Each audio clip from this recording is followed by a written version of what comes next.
Hello students, आज हम लोग अपनी टेक्स्ट बुक का पहला चैप्टर जिसका नाम है ऑन कम्युनिकेशन उसे डिस्कस करेंगे। तो ये चैप्टर कम्युनिकेशन के संबंध में है। कम्युनिकेशन क्या होता है, कम्युनिकेशन कैसे होता है, आज के समय में हम लोग किस प्रकार से कम्युनिकेशन करते हैं, हमसे पूर्व के हमारे आदि मानव कैसे कम्युनिकेशन करते थे। तो आइए देखते हैं। The world has become smaller with the invention of communication devices such as telegraph, radio and television। कहते हैं आज दुनिया बहुत छोटी हो गई है कम्युनिकेशन डिवाइसेस के आविष्कार से, और वो डिवाइसेस हैं टेलीग्राफ, रेडियो, टेलीविज़न आदि। Communication at present is much faster and easier with the help of the satellite in the space. आज के ज़माने में कम्युनिकेशन बहुत ही फास्ट और बहुत आसान हो गया है with the help of communication satellite. Communication satellite के माध्यम से आज के ज़माने में कम्युनिकेशन करना बहुत आसान हो गया है। Not long ago communication scientists surprised the whole world by the wonderful program called Space Bridge। कहते बहुत लंबे समय की बात नहीं है जब कम्युनिकेशन साइंटिस्ट ने एक प्रोग्राम बनाया था जिसका नाम था space bridge program. 5 different countries in various parts of the world were linked together through satellite, जिसमें दुनिया के 5 देशों को आपस में जोड़ा गया था सैटेलाइट के माध्यम से। It was indeed one of the greatest achievement in the fields of communication। वास्तव में ये कम्युनिकेशन के क्षेत्र में बहुत बड़ी उपलब्धि थी। Communication can be defined as a method of transmitting and receiving ideas, information and messages। अगर कम्युनिकेशन को हम डिफाइन करें तो ये कह सकते हैं कम्युनिकेशन एक मेथड है, एक माध्यम है अपने विचारों को, इंफॉर्मेशंस को आदान प्रदान करने का। It was of vital importance in the family। यह हमारे परिवार के लिए as well as to the society और समाज के लिए बहुत ही आवश्यक है। The application of communication technique has changed the structure of societies। कहते कम्युनिकेशन के तरीकों ने हमारे समाज के ढांचे को बदल दिया है and altered the course of the world history। और पूरे संसार का, पूरे विश्व का इतिहास ही बदल कर रख दिया है।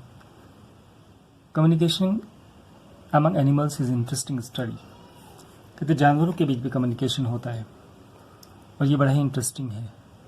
बीज फॉर इंस्टेंस, उदाहरण के लिए मधुमक्खियाँ, have a remarkable system of communication. इनका बड़ा अद्भुत तरीका होता है आपस में एक दूसरे से इंटरेक्ट करने का, कम्युनिकेशन करने का। When a bee discovers a source of nectar, जब किसी बी को, किसी मधुमक्खी को कहीं पर सोर्स ऑफ नेक्टर यानी कि कहीं पर फूलों का रस मिलता है, अमृत मिलता है, इट इन्फॉर्म्स द अदर बीज in the hive through special dance. तो ये दूसरी मक्खियों को एक विशेष प्रकार के नृत्य से दूसरी मधुमक्खियों को इन्फॉर्म करती है। The location of the source is communicated by the kind of the dance.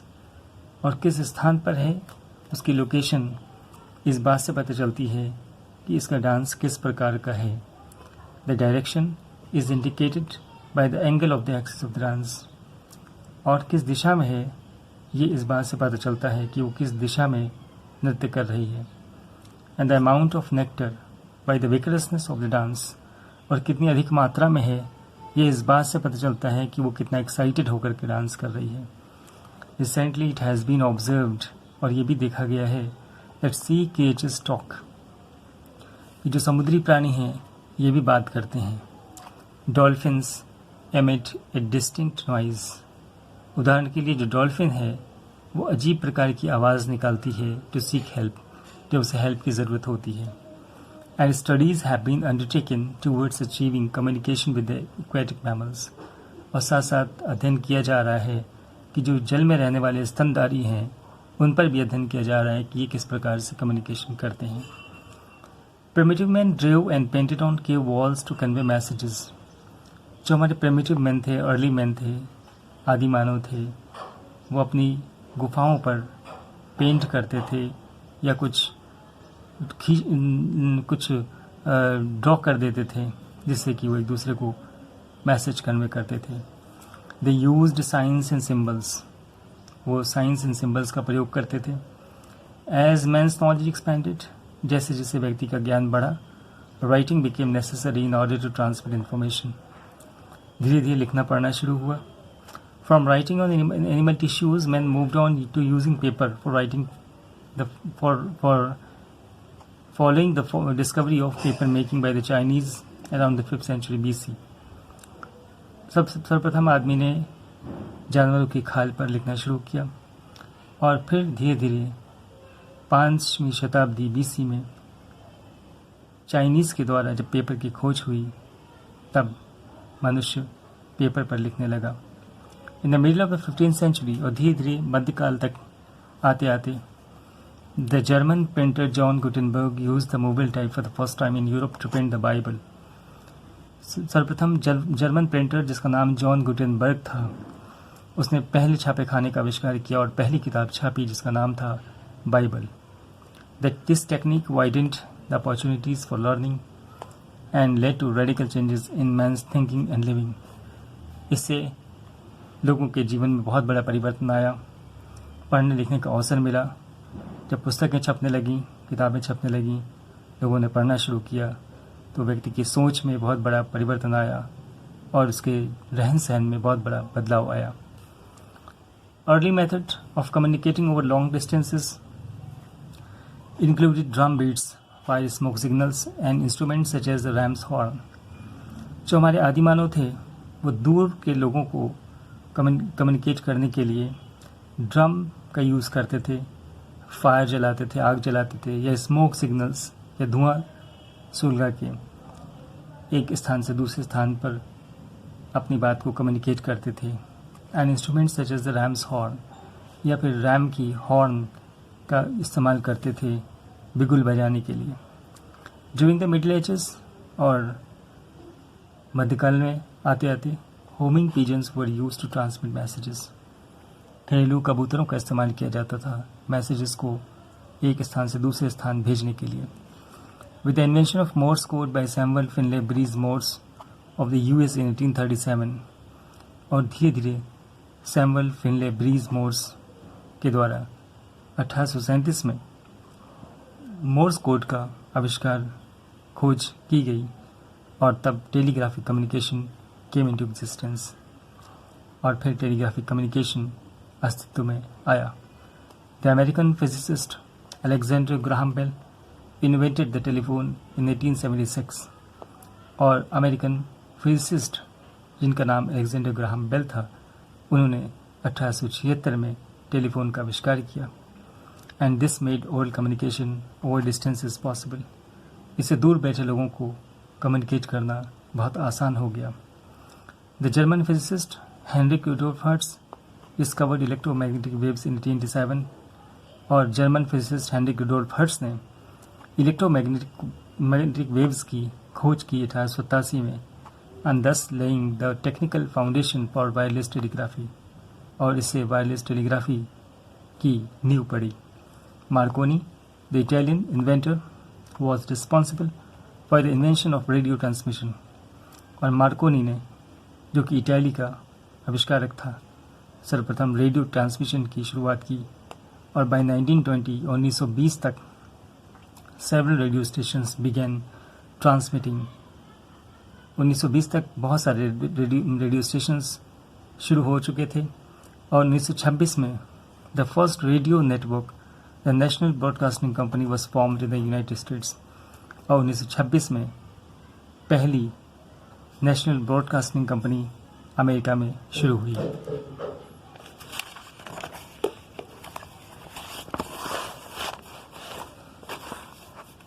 Development in the field of picture communication has led to the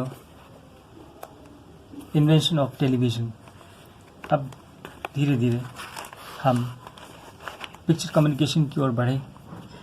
television has expanded world wide. धीरे धीरे आज टेलीविज़न पूरी दुनिया में फैल चुका है। Communication satellites have made it possible to transmit program between continents. और ये सभी कैसे पॉसिबल हुआ? कम्युनिकेशन सैटेलाइट के माध्यम से। Events can be seen as they happen in most of the world. आज दुनिया के किसी कोने में कोई भी घटना जिस प्रकार से घटित होती है उसको हम ज्यों करते हो अपने घर पर बैठे बैठे टीवी पर देख सकते हैं। Close circuit television is being used in the banks to identify cheque. Close circuit television का इस्तेमाल हम बैंकों में करते हैं चेक को आइडेंटिफाई करने में। By the airlines to present flight information, और एयरलाइंस के द्वारा फ्लाइट इन्फॉर्मेशन को डिस्प्ले करने के लिए। And by the doctors to demonstrate surgical operation, और डॉक्टर्स के द्वारा सर्जिकल ऑपरेशन को डिमॉन्स्ट्रेट करने के लिए भी इसका इस्तेमाल किया जाता है। The recently developed laser is capable of transmitting a large number of messages on a single beam of light. अभी जो लेज़र टेक्निक आई है उसमें एक छोटी सी लाइट में बहुत सारा डेटा हम एक स्थान से दूसरे स्थान को ट्रांसफ़र कर सकते हैं। The computer and video tape recorder which are helpful to store, retrieve and transmit information represent the new technology of communication. जो कंप्यूटर है, वीडियो टेप रिकॉर्डर है, या इस प्रकार की और भी जो नई टेक्नोलॉजीज़ हैं, ये हमारे मॉडर्न टेक्नोलॉजी का एक हिस्सा है। Communication satellites are indeed a boon to the world of communication. ये जो कम्युनिकेशन टेक्नोलॉजी सैटेलाइट्स हैं ये वास्तव में कम्युनिकेशन टेक्नोलॉजी के क्षेत्र में एक बहुत बड़ा वरदान है। Any Earth orbiting spacecraft that provides radio, television and facsimile communication between points on the surface of the Earth is a communication satellite। कोई भी पृथ्वी के चक्कर लगाता हुआ एक स्पेसक्राफ्ट जो कि रेडियो, टेलीविज़न आदि को एक स्थान से दूसरे स्थान तक सिग्नल भेजने का कार्य करता है, उसे हम सैटेलाइट कहते हैं।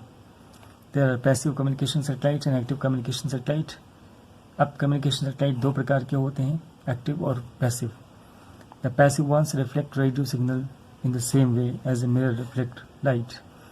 जो पैसिव कम्युनिकेशन सैटेलाइट होता है वो सिग्नल को वैसे ही वापस कर देता है जैसे कि एक शीशा, एक मिरर अपने सामने पड़ने वाले प्रकाश को वापस कर देता है। They carry no electronic equipment and no radio antenna. इसमें किसी प्रकार का इलेक्ट्रॉनिक इक्विपमेंट या एंटीना नहीं होता। They receive signal from transmitting station. The American satellites called Echo 1 and Echo 2 launch in 1960s were of this type. 1960 में America के द्वारा इको 1, इको 2 नाम के जो दो सैटेलाइट भेजे गए थे वो इसी प्रकार के थे। Active satellite receive signal from transmitting station on the ground. जो एक्टिव सैटेलाइट है वो ज़मीन के एक स्थान से सिग्नल प्राप्त करते हैं and transmit the signal to receiving stations on the ground, और दूसरे स्थान को भेज देते हैं। The electrical power for reception and transmission is obtained from the solar cells on the satellite. और इस कार्य के लिए जो उसको पावर शक्ति की आवश्यकता होती है वो उसे सोलर सेल से प्राप्त होती है, जो कि सोलर सेल सैटेलाइट में लगे होते हैं। The new technology of communication has great potential for bringing the world closer. कहते जो नई टेक्नोलॉजी है उसमें बड़ी शक्ति है कि वो दुनिया को करीब ला सकती है। And for increasing the understanding of the world's people, और दुनिया के राष्ट्रों के बीच में एक बेहतर समझ पैदा कर सकती है। तो ये था आपका चैप्टर नंबर 1 ऑन कम्युनिकेशन। आशा करते हैं कि आप सभी को समझ में आया होगा। Thank you.